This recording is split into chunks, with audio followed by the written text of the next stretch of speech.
can you see anything that is obvious that you would change to make things politically better? You're asking me to solve all the world's problems. Let me start right now. I'm just kidding.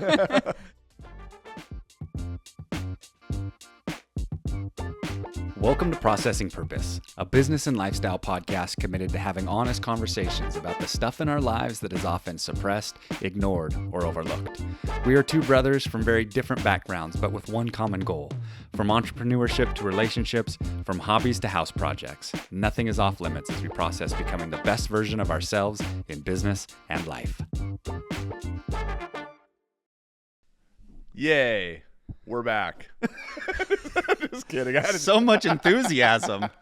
I just had to at least mix it up a little bit and do something different just to throw you off a little. Yay. But we are back, and actually, I'm feeling a lot better spirits. You had asked me earlier this morning how I was feeling, and last few days kind of sticky, but I don't know. I just feel so purposeful doing this. I just feel good doing this. So yeah, glad to be back with you, brother. And I don't think that stickiness is unique to you.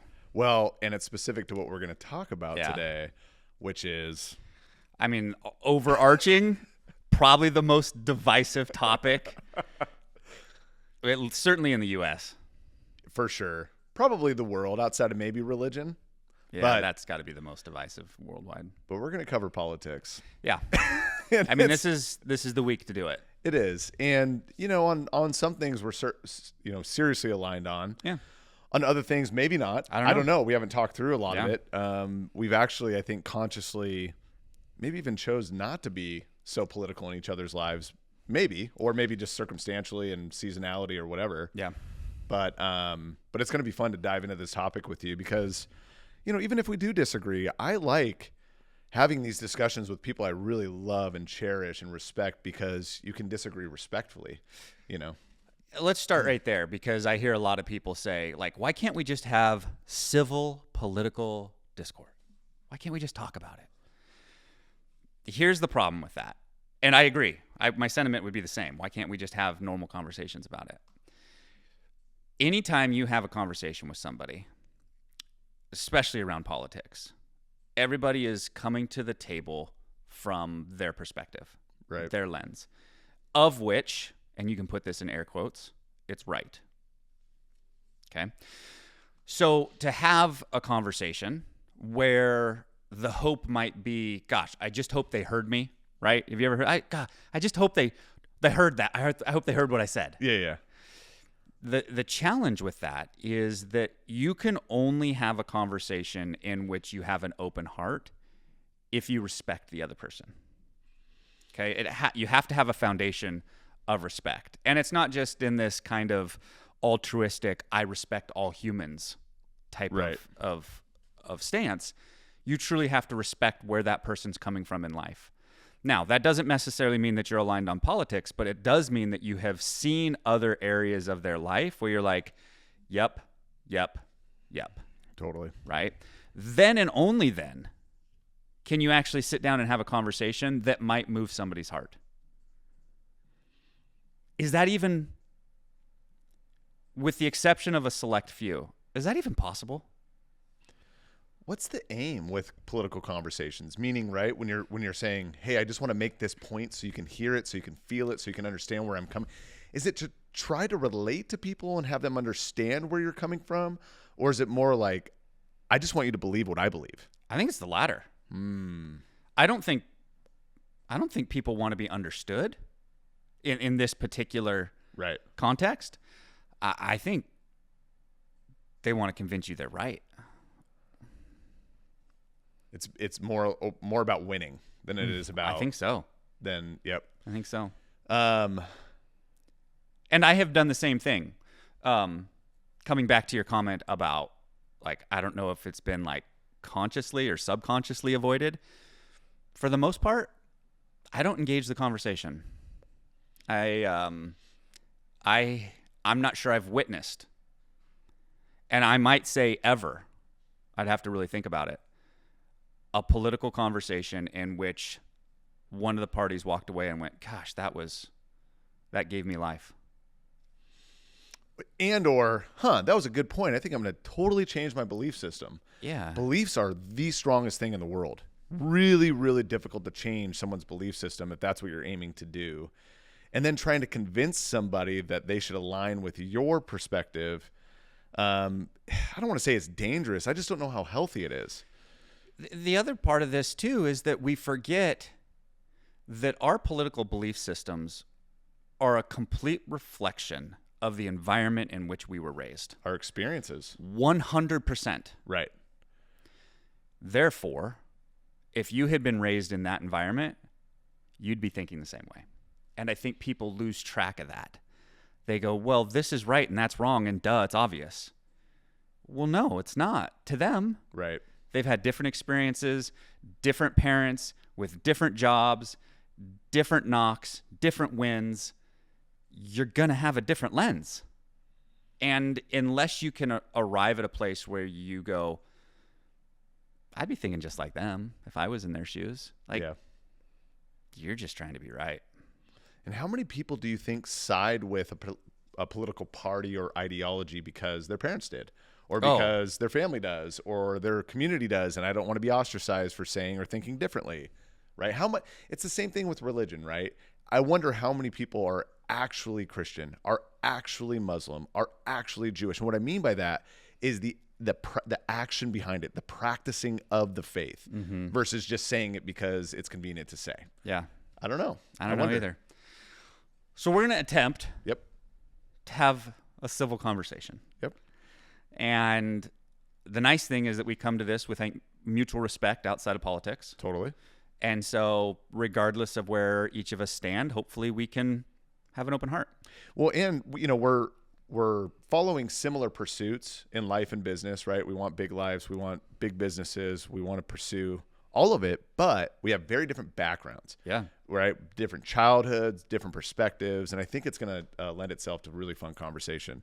And I really ultimately, like anything, when you're in a relationship with anybody, I am looking for depth, right? I am really tired of surface relationships. Yep. They're pretty dumb.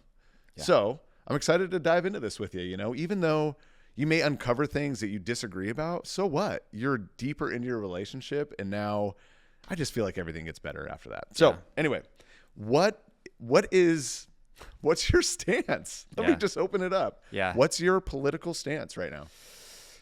So if we wanted to label it, and I don't know really, to be honest, how into labels I am when it comes to politics. I think labels create division, especially here. I'm this, I'm that, I'm conservative, I'm liberal, I'm Republican, I'm Democrat. Right. It just essentially creates tribalism, and that's not healthy. But since you asked, Yep. I would say fiscally conservative. Okay. So as it relates to economics, what we should be doing as a country with our money, how I view business, I definitely lean right. I'm definitely more on the camp of less restrictions, less taxes, less government oversight. I do think that there's some lines in the sand there, or that's not the right way to say it, but I do think that there's some, it's not like I'm not fully like stay completely out. Like I think there's a role there for government in those things. But I think that the government overreaches for the most part. What foundationally created that belief system? For me, observation. I think it started with upbringing, being brought up in an entrepreneurial home, being surrounded by business owners my whole life, and seeing how they thought about taxes and how they thought about profits and losses and how the government was investing tax dollars and things like that. I think it started there. But then as you mature and you start running your own companies and you start paying your own taxes and you start observing what's going on with different community projects or government investments, you're going, yeah, I don't think the government can do it better than I can. Right. And so I think it's observational is where I land on that today. Yeah. So fiscally conservative. I think on the social issues, I find myself more middle of the road. I don't see things the same way as the predominant Republican Party when it comes to social issues. And we don't need to get into the microscopics of those issues, unless, of course, you're curious. We can go there. But I find myself more moderate, for sure, on some of those things. Expand on that just a little bit, though, in terms of like solution-based thinking around that, right? Meaning, do you feel like the government in those regards should be stepping in and helping more, or it depends on the situation? So I take a more libertarian stance in those. Okay. And that is, what you want to do with your life is up to you. Yeah. Like, you want to do this, you want to do that, you want to be here, you want to say you're that, you want to love this person. I don't really care. Yeah. You live the best version of your life that you want to live, but let me do the same. Right. I also don't want you to force things on me either. Right. Like, I'm not going to try and force anything on you. You do you. Right.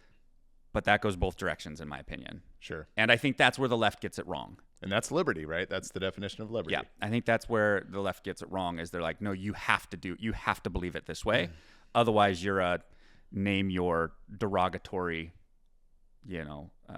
bucket.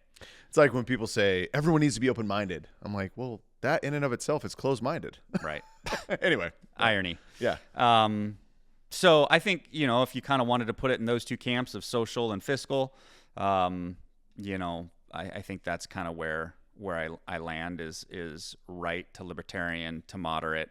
I'm definitely not far right, and I wouldn't say for the most part I lean left on really much. I'm definitely more moderate than anything. How would you define far right versus far left? Like when you think about like I'm here, I'm not over there, I'm not over here. What are those? What do those look like?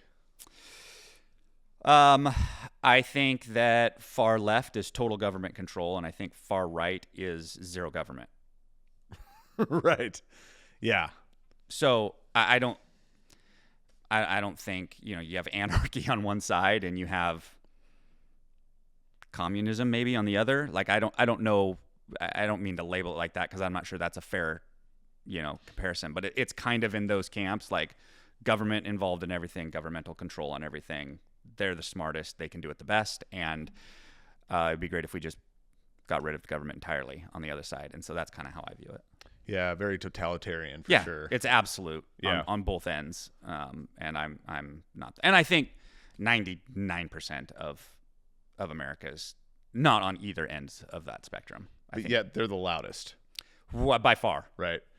I often hear the loudest in the group is typically the least informed, which is hard to argue too, especially when you just hear rhetoric that I wouldn't say doesn't make sense, but it's just incomplete. A lot of incompleteness. Well, the irony or the funny part of that, saying the loudest is the least informed. What I find is that the most informed usually are that way because they sit and listen. They take it all in. They listen to all sides. And when you listen to all sides, you're not talking. You're listening. Somebody asked Nelson Mandela what he attributed to his leadership, and he said it was going around tribe to tribe with his father. His father was a leader in the community. And he said he would just observe his dad. His dad would always speak last. Always. And that is great advice to all of us, right? Listen, speak last. We have 2 ears, one mouth for a reason. That's right. For sure. That's right. Okay, before we switch to something else, where do you land on the arc of all things? Okay, first I'm going to start with a very stoic quote by one of the greats of Western civilization. It was either Aristotle, Plato, or Socrates, so I'm giving them credit. But they said, the downside of not getting involved in politics is you allow yourself to be governed by people who are inferior to you. And that really bothered me when I read that. I've said for a long time that I'm apolitical. I'd rather stay out of it, don't care, don't want to know. I'd rather just pay my taxes and move on. But like you said, as you start experiencing life, running your own business, paying your own taxes, seeing how it affects and impacts your business and your family, your community potentially, and you take stock of things like, I could have taken that $25,000 and put it into my community and bless my community with that in such a bigger way, I think, than I feel like the government can redistribute my funds otherwise. Now, I'm no government pro, meaning I don't understand all of the ins and outs of government and the importance of each section or segment of the government. However, I am certainly on the side, I wouldn't say side, of the thought that more and more and more government regulation is not the answer. I have a very, very unique perspective. I share this a lot, but Ronald Reagan said the worst thing an American citizen can hear is, "We are the government and we're here to help." Yeah. And after my experiences, I kind of agree with that. Yeah. Actually, I do agree with that, and here's why. So the way, and I'm going to give you the reason why I feel this way, but I see the world really in 4 camps. I'll say America in 4 camps: the righteous rich, the righteous poor, the unrighteous rich, and the unrighteous poor.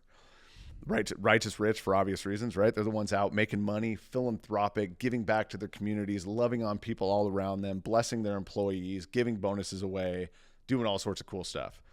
Then there's the unrighteous rich, right? The people who are sucking money from everybody, taking life from people, don't give anything back, narcissistic by nature.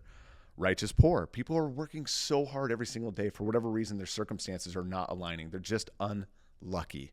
There's many people out there like that, right? They're working their asses off. They're really intelligent, really talented. They just keep getting blasted left and right. And then the unrighteous poor, right? The sluggards of the world. People who are just sucking off the government teat and don't want to ever give back to society. They just want to take. I remember watching an interview with at the time, the CEO of SpaceX, and he had mentioned, he said, "The only reason I sit here today is not because of who I am, but because everything went right for me." There's a lot of people that should be sitting where I'm at today, but it did not go right for them. And I am so grateful to be here today because it went right for me. Yeah. So I'm grateful, and thank you for that opportunity. And we've talked about that. Luck is a factor in success. It is a huge factor. And so I share that framework because, as I shared before, for a short time in my life, I was homeless and lived at Seattle's Union Gospel Mission. And I very much needed government programs to get back on my feet. I needed food stamps, EBT cards. I didn't get any other welfare outside of food assistance. But it was really helpful for me just to start feeling a little bit of confidence that I had the resources I needed to build myself back up to a place where I can take those next steps back to society. Now, for obvious reasons, those are temporary services, right? Yeah. And I think what's happened over time is a lot of people have, unfortunately, manipulated those into full-time remedies for their problems. It's not meant for that at all. And my perspective is unique because I sat there at DSHS and I watched everything unfold right before my very eyes, where many people don't have that same experience. And then I went on to build a business and then see the other side of things when you should pick your head up and start paying attention a lot more.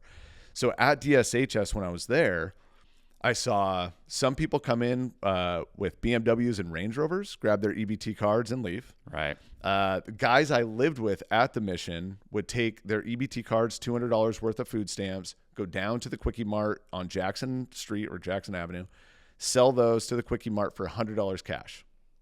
Broken system. Sure. I also saw DSHS workers, and I apologize, I don't mean to dig on you if you're out there doing your best, but not motivated. Yeah. Very much like the DOL. If you've ever been to the DOL, all of us have, or DMV for that matter. Stamp, next. It feels so sad in there. And it feels the same way at DSHS. It just feels like everyone's there to punch the time clock and get going. And so because of that, there's no sense of checks and balances over who's actually getting these rewards from the government. And so there was just a lack of care, a lack of concern, and just the people in the room, it didn't take more than 30 seconds to realize these people are not getting a job. They're not going to try. They've totally given up willingly. There's many people who have been disenfranchised, people that have not been given the same opportunity as others. I don't want to sit here, and act like everybody's given the same playing field. No, that's not true, right? Equity is the thing. And some people, some kids might get a bike, but it might be a bike that's twice their size and they can't even ride the damn thing. Right. Is that fair? Not really. So there's many examples as to why we need to pay attention to the disenfranchised and help people who need help. But people who are taking advantage of the system, which I'm going to argue based on my experiences, are far more than you think. Far more. You are paying those taxes. All of your tax dollars that you're just willing to pay, saying things like I did, like you're apolitical and you don't care, all of that money is being, not all of it, a lot of it is being wasted. It's squandered. There's very little oversight over your tax dollars and where that money is going. And you got to remember, look, and I'm not saying this is anti-government. I believe government's important, right? Military, there's a lot of reasons why government in place matters. But we need to start paying attention. We need to pick our heads up and really start asking questions, because at the end of the day, the government is just other people telling you how to live your life. Mm-hmm. We've created this idea that it's this entity in our mind that we can't have any sort of influence over. Not true. America has set it up this way so that we do have influence. Now, the flip side of this, though, is our political system is made to move slowly. And I think what we're running into, what we're butting up against right now, is instant gratification running into a slow governmental system. And people are just not having it. You see people up in arms, frustrated, urgency. It's like, that's not how this government works at all. Yeah. And it was never meant to work that way. And so that's why I think we're seeing some of the strife that we're going through. But where do I stand? Very similar to you. I've said for a long time, I think the majority of our country somewhere in the middle of let's just find resolve and get this stuff done so we can move forward. But of course, there's a lot of ideation over really hot topics, right? Abortion, things like that can polarize people's opinions and storylines and everything else. And it's really sad to see. I am becoming more conservative as I get older and grow my business. Mm-hmm. I want to have more control over the finances that I gain for my family and acquire for my family, and the assets I require for my family.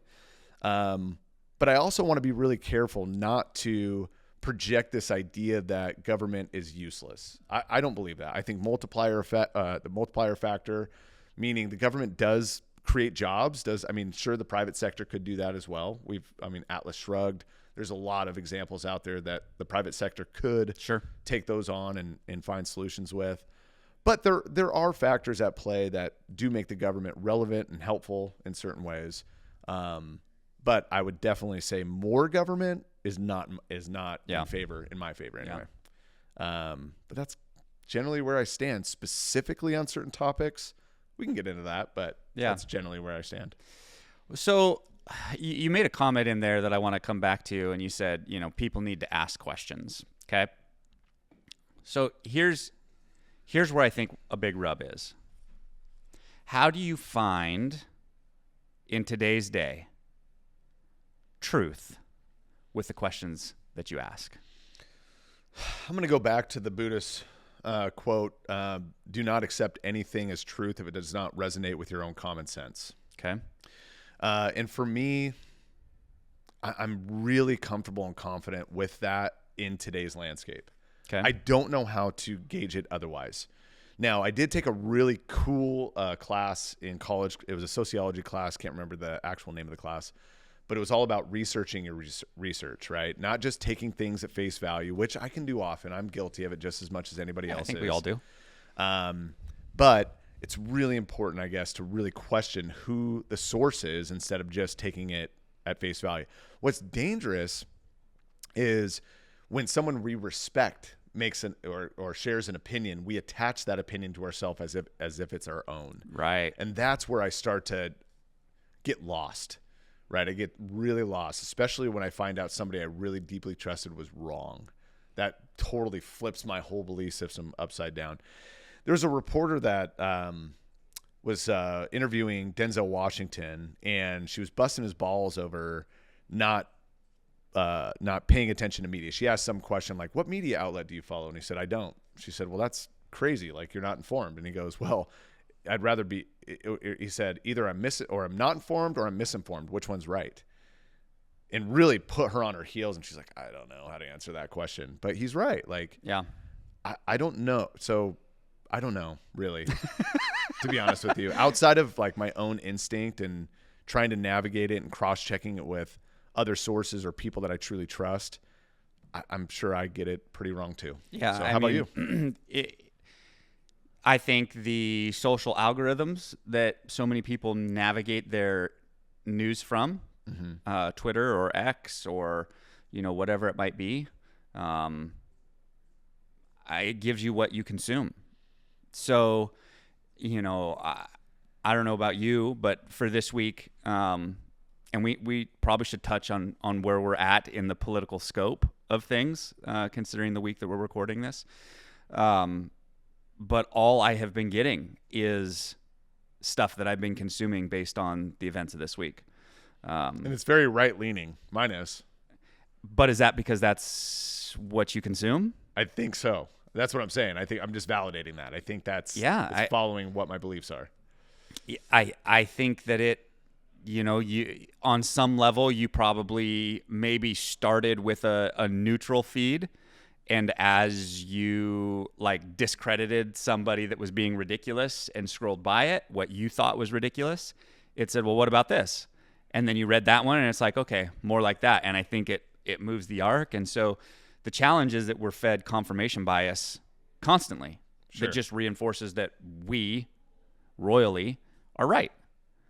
And that's not healthy. It doesn't create open-mindedness. Yeah. At all. And we've had probably one of the wildest weeks in politics that I've ever witnessed in my lifetime. For sure. Yeah, without a doubt.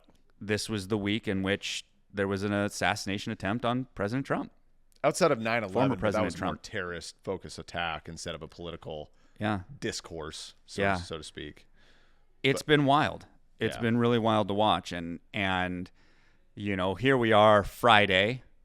When did this happen? It happened 3, 4, 5 days ago? Not long ago. Something like that? Sunday or Monday? Saturday. I'm getting help from my producer in the back. Saturday. So we're about a week away, a week out. Yep. And I made the comment, it feels fake. Like, you look at what's going on, and I don't mean the event feels fake. I mean the whole political system right now feels fake. From the debate that went, it was I couldn't even watch it. The most bizarre event politically that I've ever seen was the debate that happened, a month ago? It was weird. That felt like out of the Twilight Zone. It was like, what in the world am I watching? I had to turn it off. I got 7 minutes in and I was like, no, this gives me no value. So from that to now the attempt on former President Trump's life to the security debacle that it appears to be, was it intentional? Was it not? I'm not qualified to answer any of those questions. But from an outsider's perspective looking in, it stinks. Something looks really weird about all of this. And then you have President Biden saying, I'm not going to step down out of this race unless I have a medical condition, and less than 24 hours later, he has COVID. Like, there's just so much that's like, what? Now, I was talking to a friend of ours, though, and I was talking through similar circumstances and, situational stuff. And he said, a lot of people think that we're dealing with really unique polarization right now. But he goes, actually, what was unique was 30 to 40 years of political stability. He goes, before that, it was not. It was very polarized. And quite honestly, our forefathers freaking hated each other. They were in constant disagreement with each other, couldn't stand each other, always at fights, always at odds. And he goes, that's actually more normal in political scenarios than you think. And he goes, so yeah, it looks weird and it feels weird because we never experienced it before in our lifetime. But he goes, if you look worldwide, it's actually more normal. Well, and we've had, and I couldn't name names of other than a few of the obvious, but I think we've had 2, 3, 4 presidents assassinated. We've had 2, 3, 4 attempts. Like, this isn't unique. No. To have a political figure in power or about to get power that's hated and someone wants to take him out. We feel like in this moment, like, oh my gosh, everything's, look at where we've come. This is where we're at. It's nothing new. What are the chances we'll ever have a non-narcissistic figure as a political leader for America? Meaning, to the conversations we've had, right? Would you ever run for political office? Would I ever? My answer immediately is probably not. High probability I would not, because I don't want to put my family through it. Yep. So then who's left are people who don't care about putting their family through that, which arguably are sociopathic or narcissistic. And that kind of scares me. Like, are we going to end up with anybody who has tact and character and grace? You know, we're going to have anybody, I'm going to throw them out there because I really appreciated their presidency. Reagan. Yeah. We're going to have a Reagan. We're going to have a George H.W. Bush. We're going to have, you know, you could even argue all you want about the Clintons, but at least there was some grace behind that, even with the affair stuff going on. Like, there's no tact anymore. Yeah. It's gone. So are we going to ever have that again? I hope so. Yeah, me too. I hope so. I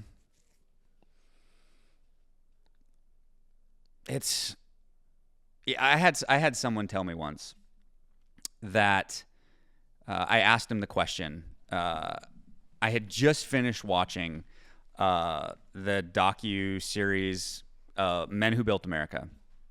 And I asked him, I said, do you have to be as ruthless and as cutthroat as the Vanderbilts, the Rockefellers, the Carnegies, those men in which this country's shoulders were built on? I was like, do you have to be that just ruthless? And he said, to be number one, yes. Because someone's willing to be. And if you're not willing to be, they will run you over. So now if we zoom out and I go, okay, I get that, right? The bigger the prize, the more vicious someone's willing to be to get there, to capture that prize.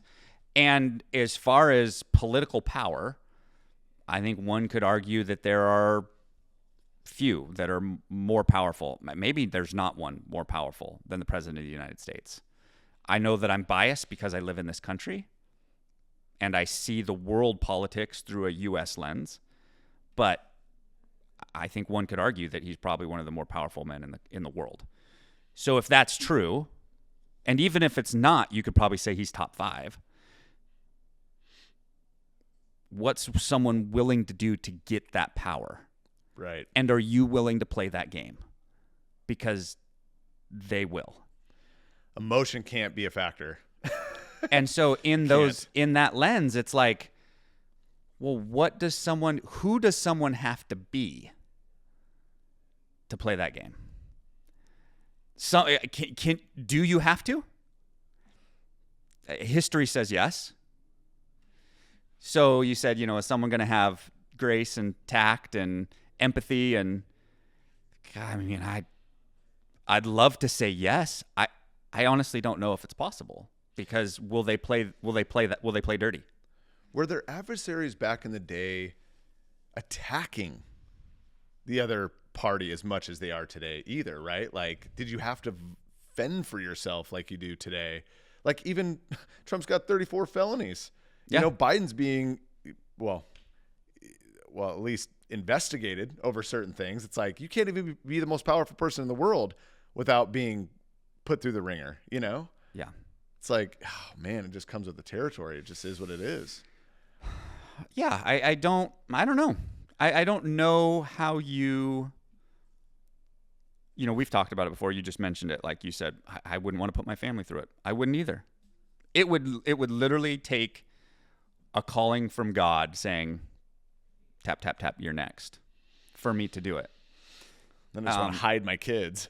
And that would be a tough road to walk. Yeah. And it would have to be more than just me. My wife would have to have the exact same experience, and my kids would have to, on some level, have the same experience. That's what it would take for me to run. It'd be existential. It would. Like, is that possible? Well, as a man of faith, I believe it's probably possible. Sure. Is it likely? No, probably not. Yeah. Do I think that I could run the country as well? Uh-huh. It's all about I do. getting the right team. And when you have access to whoever you literally want to pick, yeah, I think you could. Yeah, I don't know, man. We live in a messy time, but like we've said, it's kind of always been messy. Yeah, and it's just it takes a steady individual. I think more you can label as narcissism whatever you want, but it really just takes a steady person that can think intellectually through emotion and not be swayed by it. Yeah. It's going to take that individual. You're absolutely right. I'm going to sidestep here. Okay. I don't want to get too off course, so if I am, you tell me or Okay. just bring it back. But I genuinely want to know the question. I really want to know the answer. I want to ask the question. Where the hell did the Rockefellers, Vanderbilts, Carnegie, Morgans, where did they go? Where are they? They amassed all that wealth. They saved America through the Great Depression, the worst time in American history financially. They have the most old money out of any families in America minus Carnegie's, right? That blew it, squandered it. Vanderbilt squandered it. But there's others who didn't. And I'm a firm believer that people that have that much power and that much wealth don't just relinquish it. Don't just give it up willy-nilly. Oh, you guys take it. I think they keep it.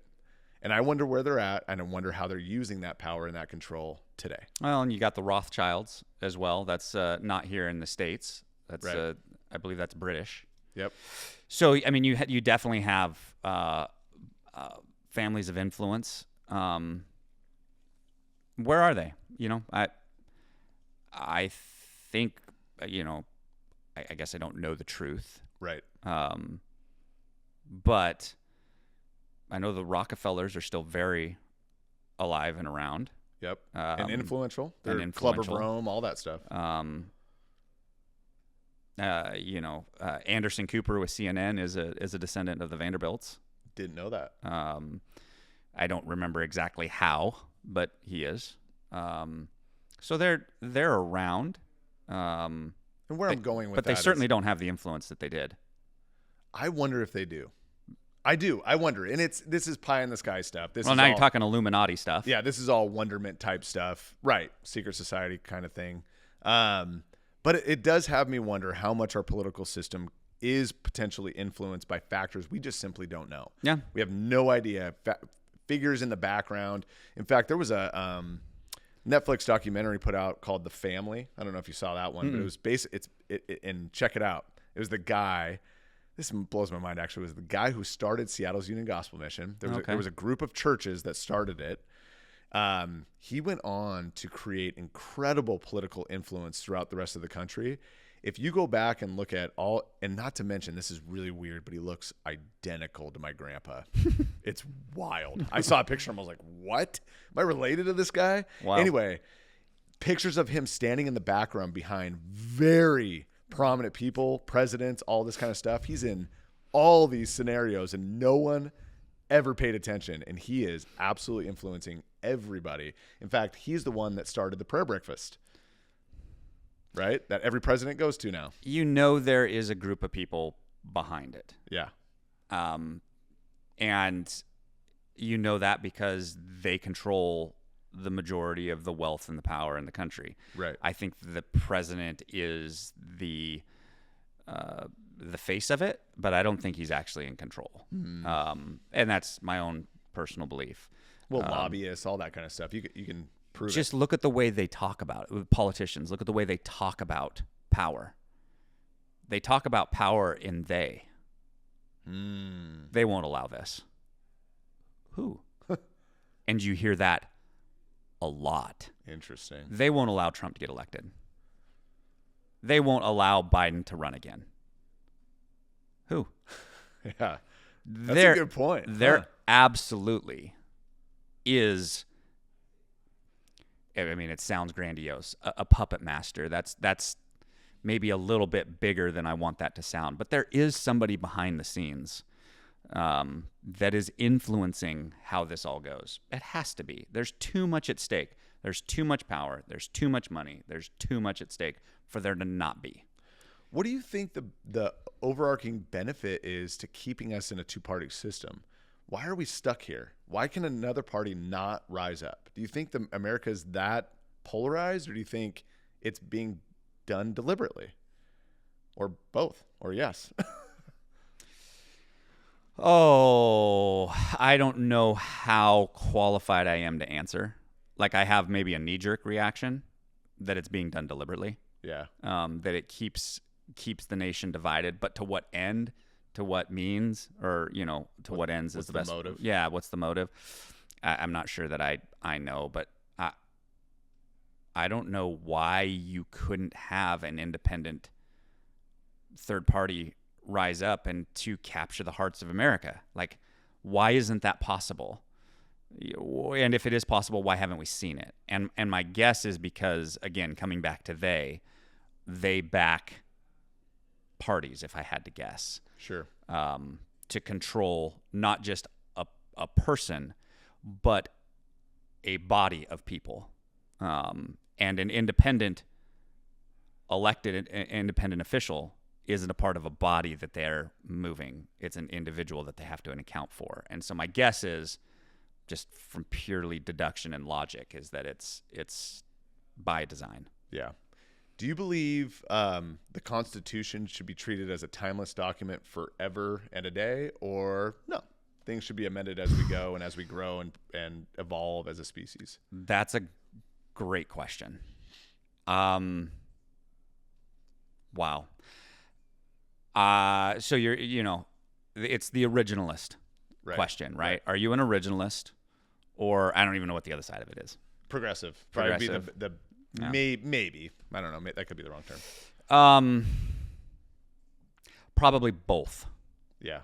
Probably both. I think probably our founding fathers, if they came back right now, they would look at what we have and go, "You guys haven't added anything."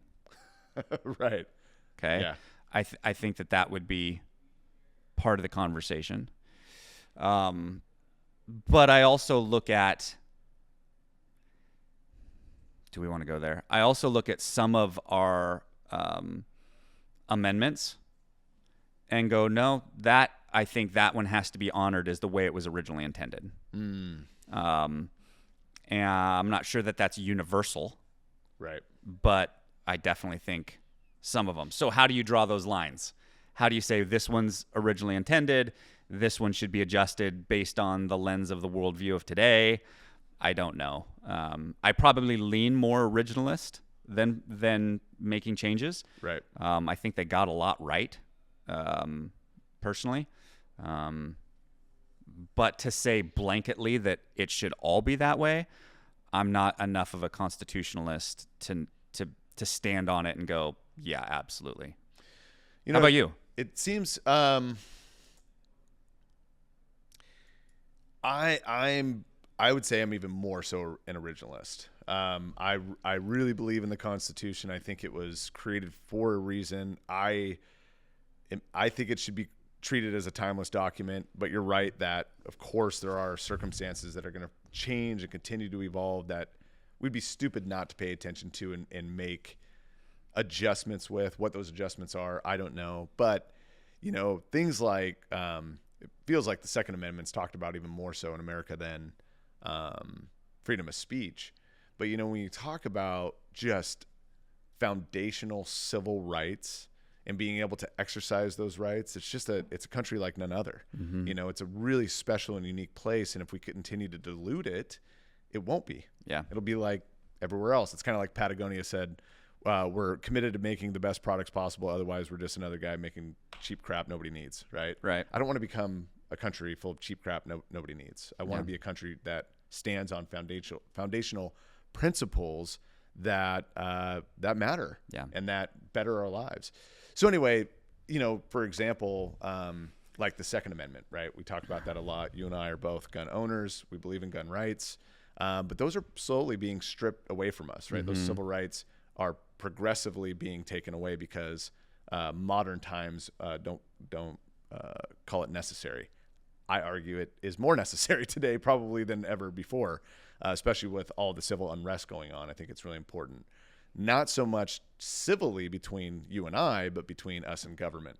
There's never been a time. Kurt Russell was on The View or something like that. He was on a show, and they asked him about this, and he said, honestly, when celebrities get on their political high horse. He goes, nothing annoys me more than that. But he goes, I do believe in the Second Amendment. He goes, the reason I believe in the Second is because there is not one single historical example where people did not have to fight their own government. Yep. There's not one. Yep. Not one. So to not have a measure in place for you to be able to protect yourself against your own government is foolish. Yeah, and I'm in a camp on that particular amendment of an originalist standpoint. Yeah. And you know, the argument, and we're getting a bit into the weeds, but since we're here, No, yeah, might as well. you know, you hear the argument. Well, I mean, no one ever intended for, you know, when that was written to have, you know, rocket launchers or to have, you know, automatic weapons, or I mean, it was never intended that way. And you got to be careful because you have to zoom out and go, maybe I'm open to, let's have that conversation. But it was written based on the military armament of that day. It gives you the right to have what they have. It gives you the right to have what they have. Yeah. And but it also is a regulated militia, Right. right? It's not just here passing out rocket launchers at the corner, Right. anybody that wants it, right? I mean, it specifically says a regulated militia. So that does mean that there is some sort of training, organization, requirement. You know, how do you define regulation, right? So there's some sort of framework to that. Check and balance over that. Yeah. But it was all about the military armament of that day. Yeah. So why does that differ now? Because the military armament got more dangerous? Right. Well, it just means we need more training or more, you know. Right. And I'm not necessarily advocating for everybody to have tanks. That's Right. not what I'm saying. But it's not what I'm not saying. I'm just saying let's look at what it was, how it was written, what it was intended for. Right. Yeah. And unfortunately, we haven't seen the consequences, right, in our lifetime, what it looks like otherwise, meaning like freedom of speech, right? Yeah, there's a guy, I'm not going to name, well, there's this guy around generally that likes to preach on the corner. I'm a man of faith. There's always a guy somewhere doing that. But when, you know, I'm standing there listening to you preach something that I don't necessarily agree with, it bothers me. And I'm like, I don't love this. But in the same breath, I love the fact that he is able to do so, not cuffed up, put on a stake and burned alive because he had an opinion. Right. You know, I love that. I love the fact that we have the right to do this. Yeah. And if you want to listen, listen. If you don't, walk away, right? Yeah. Or whatever. Now, there's limitations to that as well. But at the same time, like, we have foundational civil rights that many countries don't have still to this day. In fact, if you were to go do those things in other countries, you would be reprimanded somehow. You'd be thrown in jail or whatever else just by sharing your opinion. Like, how deflating is that? My belief system is absolutely being snuffed out because of ideology. That's it. Yeah. Because you disagree, right? Every position has an opposition. So I just think some of these constitutional foundational rights, I'm hopeful they don't at least massively change for us over time. And I think it's really important. People say, well, you're being conservative about this. You don't want to move forward. Wow, that's a bad example too. That's not it. Yeah. Every conservative I know believes in social programs, right? They believe in philanthropy. They believe in giving back to their community, but they just want a little bit more control over that instead of letting the government do it for them. Yeah. Right. There's just a lot of misconception and when I talk to a liberal or a conservative, I have a conversation independently. I quickly realize they're not that far apart, actually. Yeah. You know, and that's why And I like what Jordan Peterson says about it. He says that both sides need each other. yes. Both sides. It's important that both sides exist because run unchecked on either end is dangerous. Right. So, you know, you need an environment that is trying to push things forward and a body that is saying, whoa, hold on. Right. But conversely, you can't just have somebody that's saying, whoa. Otherwise, nothing changes. Right. So you have to have the polarization. Right. To some extent. Why we can't do it civilly, that's a different facet of that. But they both have to exist. As we kind of approach, we're getting close to the hour mark. Not quite, but we're getting close. How do you want your kids to think about politics? Because politics for us is going to be, I don't know, maybe it's the same for them. It's going to be different. So what holistically do you want them to think about and consider as they start paying attention? That's a great question. It kind of just checked me a little bit in that I'm already copying and doing what I'm blaming our previous generation of doing, and that's absolutely beating up political figures vocally, verbally, right? Oh, Biden, he's lost his mind. He's not whatever. It doesn't matter. Like, what I'm teaching my kids is how to disrespect our political leaders. And that's not healthy either, at all. Yeah. And so that's a great question. It's really made me realize in this very moment that has to come to an end. Cannot speak about political leaders. Sure, you can share opinions about disagreement with those political leaders, but then to sit around and bash their personalities and everything else, people want to absolutely obliterate Trump for sure on that end of things. And yet no one's actually sat down with the guy. Yeah. No one's had coffee with him. No, you know what I mean? Like, you can make your judgments, and sure, you can make statements like, sure, I don't agree with his character, but it doesn't end there. Yeah. It turns into this huge personality bashing contest. And so that's coming to an end. The next step is I am starting to become more informed on a local basis. I want to start going to some of these debates. I want to start seeing them in person, going to city council meetings. It's one thing to say it. It's another thing to do it for sure. But I think taking my kids along with me probably is not a bad idea. I think the local side of government is the one place right now that we have the most impact. Of course. Whether that's school board, whether that's, community meetings, whether that's whatever that is, being a part of that stuff. I think that's, even if you don't take them, for them to observe that you did go, I think is important. Being Totally. involved. And like you said, easy to say and easy to go, oh yeah, that's important. It's another thing to like put it in your calendar and carve out the time. Right.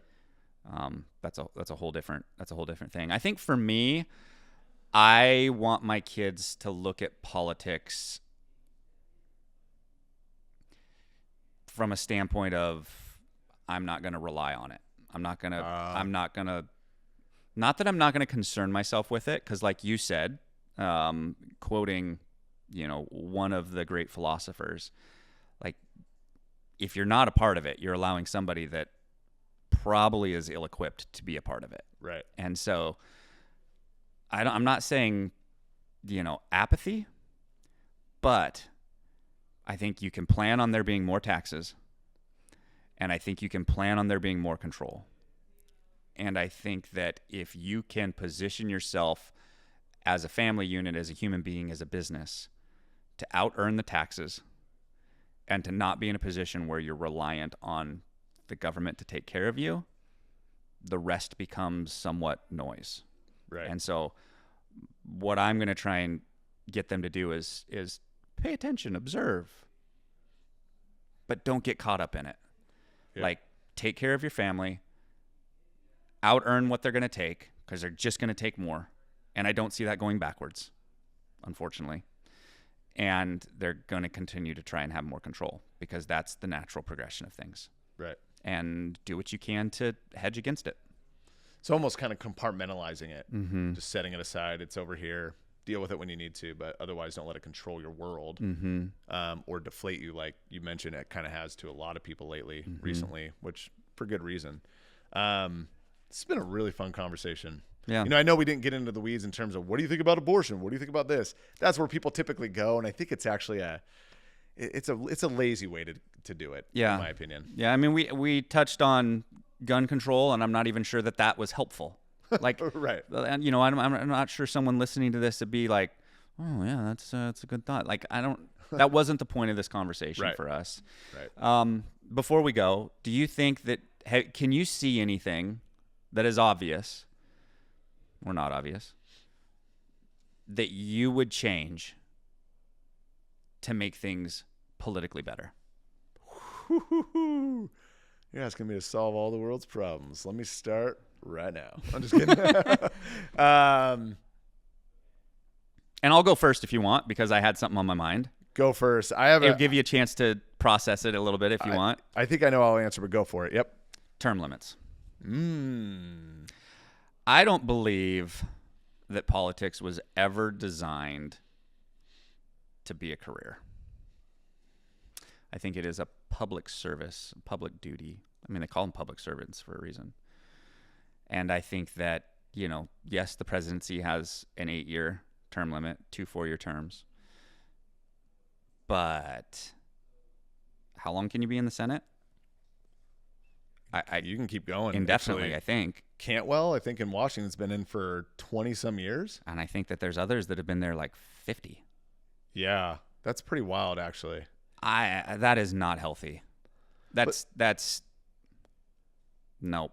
You had made a comment though before that how in the world because we need business owners, really, right? We need business owners to step in and help. Not right the ship, but you know what I mean? Create some more clarity around financials and all that kind of stuff for the government, commissioners, all that kind of stuff. But you're like, what business owner is going to step out of their business for 2 years of their existence and just stop doing business and start doing politics? And so you had mentioned it is a really interesting factor because people can't afford to do it. You know what I mean? You can't get good candidates. Totally. And so it's a mind. Yeah, and I think the challenge is that to represent, your constituents on a national level takes a full-time commitment. I'm not sure that it was ever supposed to be a full-time commitment, right? Yeah. Government has grown. There's so much to it now. It's so big that it requires a full-time commitment, and I don't think it was maybe ever intended to be that.